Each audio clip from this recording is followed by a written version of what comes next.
Lakini kushukuru mwenyekiti wa CCM wa wilaya kaka yangu Naida, nikushukuru katibu wa siasa na uenezi,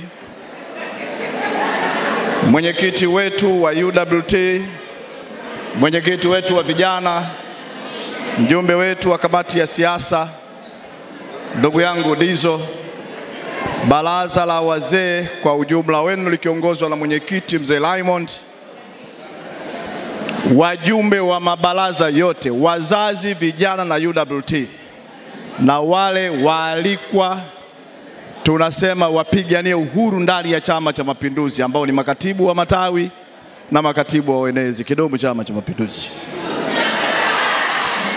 Ndugu zangu, kwanza nichukue fursa hii kuwashukuruni kwa leo kuja. Mmeacha shughuli zenu na mlikuwa na mamlaka kwenu kutokuja kwenye wito nilowaiteni, lakini kwa mapenzi makubwa mliokuwa nayo mkasema twende tukamsikilize mbunge wetu. Sasa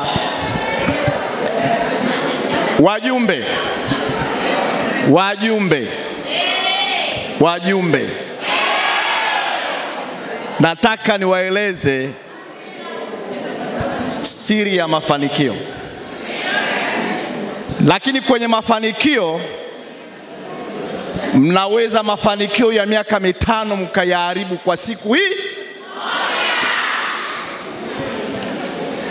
lakini inawezekana kwamba hamtambui au hamuelewi kama mnakwenda kuharibu kwa siku moja. Nataka niwaambieni, mimi siku zote nilikuwa nawaambieni, mimi ndani ya Chama cha Mapinduzi nimedumu kwa muda mrefu sana, na nina mifano iliyokuwa hai.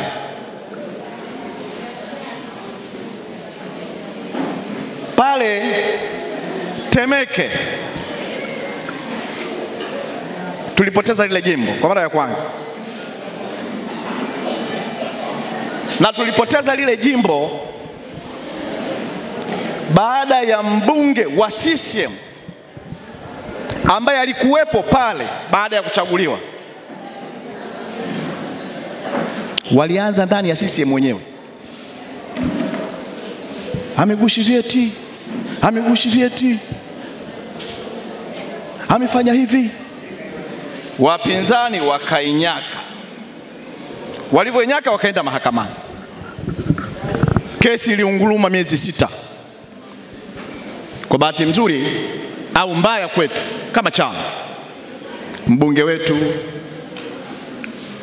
mahakama ilimuondoa kuwa mbunge.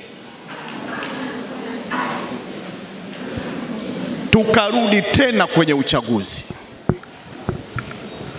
Tulivyorudi kwenye uchaguzi, kambi ile ambayo walikuwa wanashughulika na mbunge wakapata ridhaa, mtu wao akashinda kwenye kura za maoni. Hatimaye kamati kuu ikamrejesha. Ndugu zangu,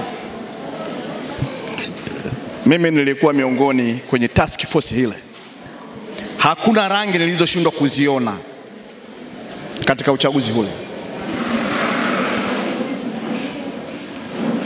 Tulitumia nguvu zote mnazozijua Chama cha Mapinduzi. Tena jimbo ni moja, nchi mzima jimbo hili moja.